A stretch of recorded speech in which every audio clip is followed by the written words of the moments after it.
Hi, this is Kim Hallen with Unbridled, and welcome to episode 8 of the herd integration of Relicario.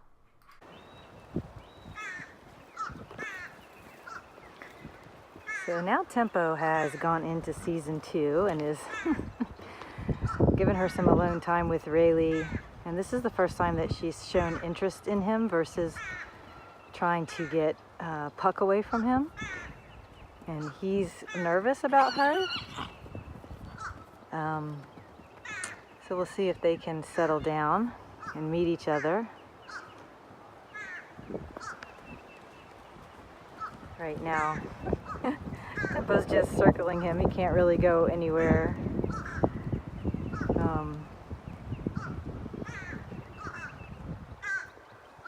And he's, just not quite sure what to make of it all. He's trying to figure it out. She's just circling him. And Marcus is out here too, but he's not getting involved as usual with any of it. And Rayleigh, I think, wants to go to Marcus for comfort. He's like, "What do I do with all these hormones?" And Tempo's very persistent, so eventually she's going to win him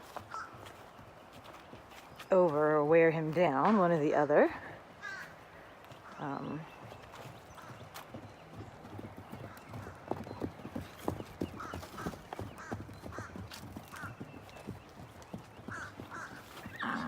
Let's see who's more persistent here.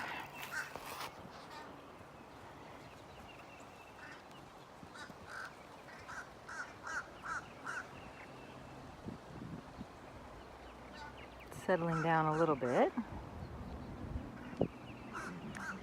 If I had Puck in here also, she's across the way watching it all very intently, but it would be a lot of hormonal energy at Rayleigh, so now Tempo's deciding she's going to hang out with Marcus for a little while. Marcus was Tempo's original boyfriend. She was head over heels in love with him when he first came, and still goes into season 4 for him and likes to hang out with him. They're good friends. She bosses him around some, but they're good friends. And this was again the first time that she has shown sort of that hormonal interest in Rayleigh up till now. It's been 5 days that he's been here, I think, and she has been preoccupied with just keeping Puck away from him and hasn't really shown interest in him at all, except to get him away until today. So now she seems to have just settled down, but my guess is they'll do some more, Tempo will be courting, he will be trying to avoid, but eventually he may give in and at least meet her and let her know there really isn't anything he can do about it. And so this will likely go on most of the summer. When there's a new horse, the mares will go into season once a month.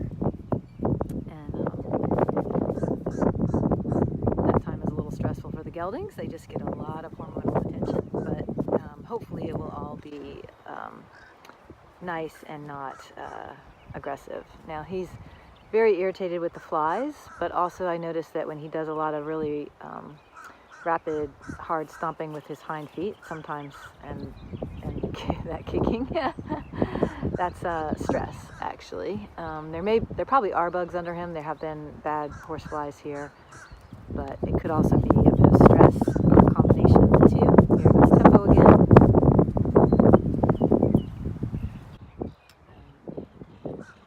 She's just going to probably circle and try to herd him until he gives her some signal that she can come in and interact with him. She might just kind of be sizing him up also. It's hard to say. Trying to make sure that he's going to listen to her. I saw this same circling, courting type of behavior when Marcus first came. In fact, Tempo and Puck would circle him together. You see Tempo's tail. She's definitely, this is in season, and this is, female hormones. But again, he's not a stallion, so he doesn't really know what to do with all this. he's just trying to figure it out. So this is a few minutes later, and Tempo is still following him around, but it's a lot less energetic, and she's even putting her head down some, giving him some calming signals. She was grazing for a minute, so the emotions are coming down a little bit, and he's letting her get a little closer, and you see she then stops to do some grazing, and when she put her head down to graze, which is a calming signal, he stopped. She will probably, approach him, but she's trying to put him more at ease now to see if they can get closer and maybe actually start getting to know each other, sniffing and probably squealing at each other. Tempo will squeal at him probably, but you can see she's trying to mirror him a little bit, or he might be trying to mirror her. Could be mutual, but they're connecting, and it's a lot less emotional than it was. Tempo's also sniffing his poo there. As you can see, Rayleigh's still not really sure. He wants to let her get too close. She's been quite aggressive in chasing him off up until now, and so he really wants to feel her out, I'm sure, to make sure that she's not got those same intentions this time.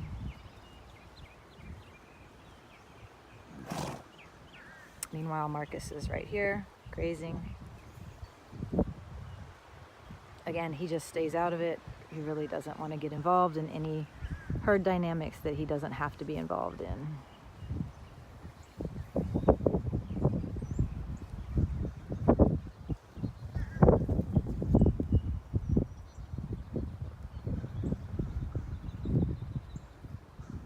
I know it's windy and that can make it hard to hear my voice, so I'm just going to let this play until I see something I need to talk about.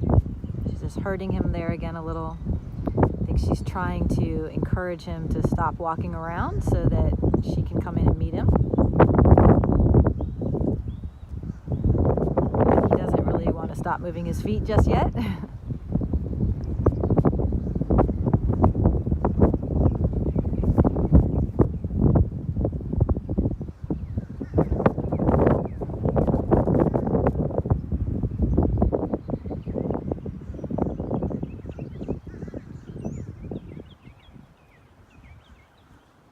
She stopped to offer him the calming signal, and he's picking the space, the distance from her that he felt comfortable, and he tried to say, "This is where, and I'll graze," and she said, "That's not close enough." So he's like, "Well, then I'm going to keep walking."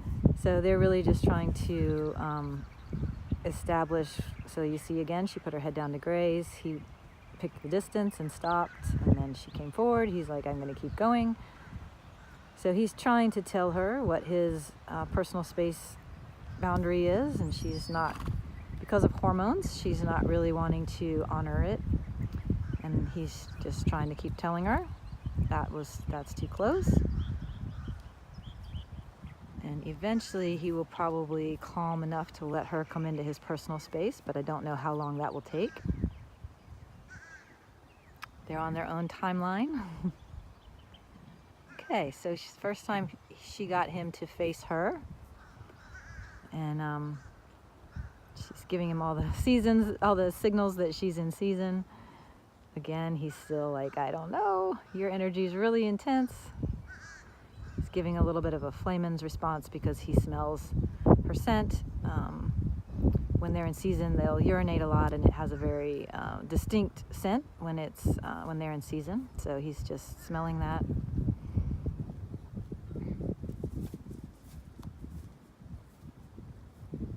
I think I'll sign off again. This is probably just going to continue like this for a while, but I'm happy that Tempo for the first time is at least showing interest in him versus just wanting to terrorize him.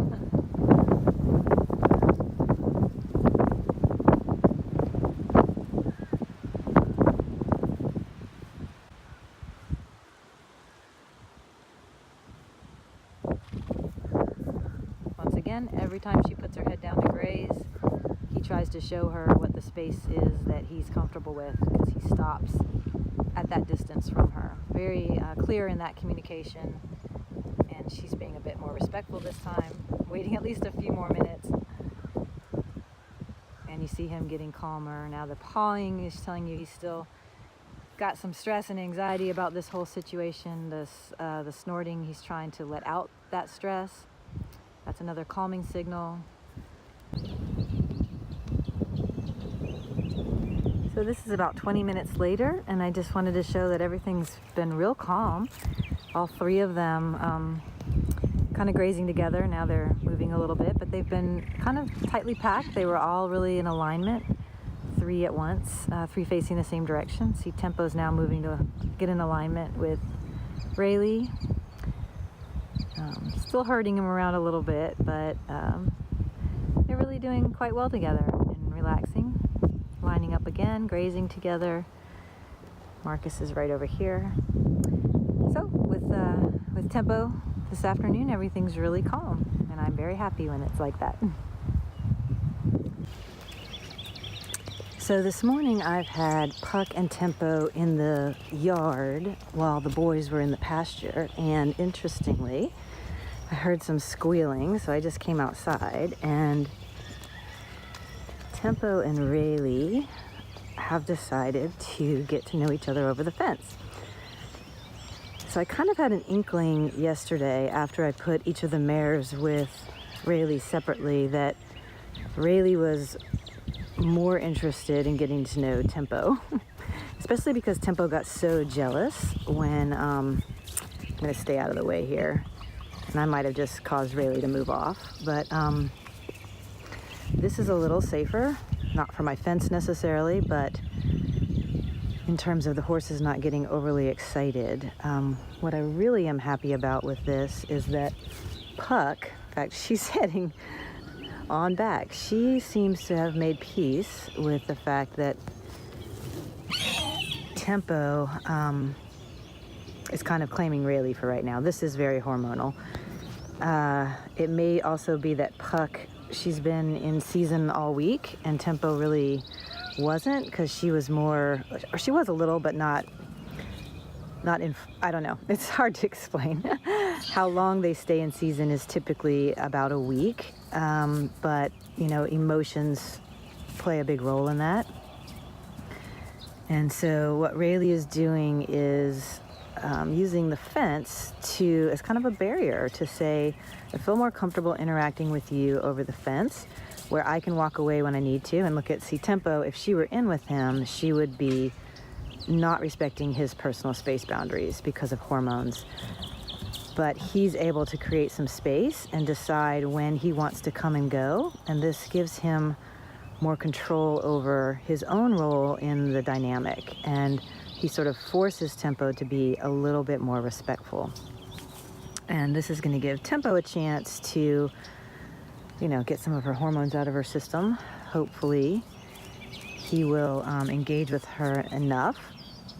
And the protective boundary of the fence is really important for Reli to get confident enough to be able to get to know her and explore her without feeling completely overwhelmed by her energy or getting caught in between the dynamics between her and Puck. So I was kind of hoping that if I left the mares in the yard where they could interact over the fence, that this might happen, but it was really up to Reli if he was confident enough yet to go over to the fence. So you can see that Reli, you know, he's having some reactions. Obviously, he's slightly aroused by this, but you know, he's not a stallion, so he really doesn't have the strong urge to, you know, mount her or breed or anything like that. So it's kind of like middle ground. He still understands what's happening here and has somewhat of a physical response to it, but it's a much subdued response than what it would be if he were a stallion. So Tempo gets upset every time he walks away and makes space, but the more they have this conversation, and if Reli is really savvy, he'll kind of stay close enough for her not to get too distressed. Now, Marcus is moving Reli off here, so this is interesting. And Marcus and Tempo have been, watch my space. She's like, can I go find another way in? So she just got really upset, and let's see what Rayleigh's gonna do. Rayleigh's like, I think I want to go find Tempo, I think. Or maybe he's just trying to get space between he and Marcus. But this was the first time that I've seen Marcus sort of engage in a really deliberate way in the herd negotiations. And again, he may feel more confident doing this with a fence between the boys and the girls than he did when it was all everybody out here. So the girls are way back. You can't really see it. If you look just over the cars, I can't zoom in anymore from here. The girls are down there now in the back pasture, and Shoki and Marcus are going down there, and Rayleigh's not sure what he wants to do here. He might be coming over to see me. He might be going to get a drink of water. He's watching what's happening down there. But that was a really interesting little exchange. Oh, now here comes Tempo. So she's smart. She knows her way all around here. And she's like, I got everybody else away. Can I come back? Rayleigh's like, ah. So she's now inviting him to come back to the fence and engage again. Just my geese flying overhead. And it's going to be up to Rayleigh whether he wants to engage with her. And she will, over time, over the next couple of days or through the day today, hopefully get a handle on her emotions to where she can not be quite so worked up if he is not engaging with her and paying attention. And that will be an indicator for me of when it might be okay. She looks closer than she really is because I have Zoom on. I just gave her a signal not to come into my space. Looks like she was a lot closer than she really was. But when Tempo can handle her emotions better, regardless of whether he's with her or walks away from her, and they get to practice that dynamic a lot more, then and he's doing the right thing by helping. He's staying with her, he's facing her, he's not leaving her to get her overly distressed, but he's sort of making her work on her own emotions. And eventually she'll get tired of pacing, and she'll start grazing. It could take a while. It depends on how committed to this she is. But this is a very important process, and I'm really thankful that Rayleigh engaged in coming to the fence and starting that conversation, because it's a step that really needs to happen in order for us to be able to move forward. And this is one situation where we can use the fencing in a domestic situation actually to help the dynamics, because as I've said before, there's not enough space here for all of these conversations to happen as they would in the wild, where they might have hundreds of acres to run around and have all these negotiations in. And I'm gonna let her go past me. Again, the zoom's on so she looks closer.